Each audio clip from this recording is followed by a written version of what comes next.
আজ শিবরাত্রি।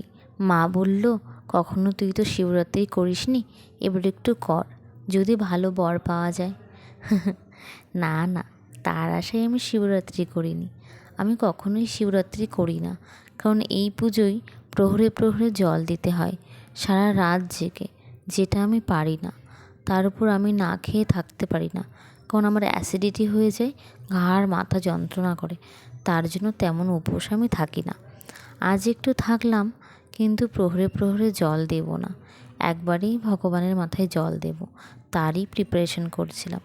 তার জন্য প্রথমে চন্দন বেটে সেই চন্দনের জল প্রথমে ফুলের উপর, তারপর গঙ্গার জল মেশানো ঘটে একটু ছিটিয়ে দিলাম। তার মধ্যে একটু দুধ মিশিয়ে নিয়েছিলাম। তারপর মা বলল, মনা, আমায় একটু আলতা পরিয়ে দে না।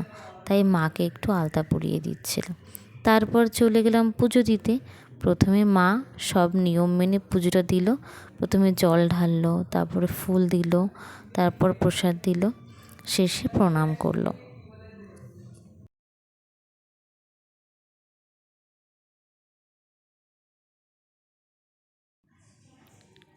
তাই দেখে আমিও মায়ের মতো পুজোটা দিলাম।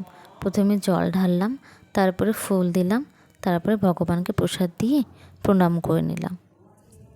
তারপর মনে পড়ল, ভগবানকে তো প্রদীপ বা ধূপকাঠি কিছুই দেখানো হয়নি, তো শেষে সেগুলো দেখিয়ে দিলাম। তারপর সব শেষে সাবু খেয়ে শিবরাত্রির উপোসটা ভাঙলাম। মায়ের হাতের মাখা টেস্ট তো এমনিই হবে। এরপর পরের ভিডিওতে দেখা হবে বন্ধুরা। টাটা।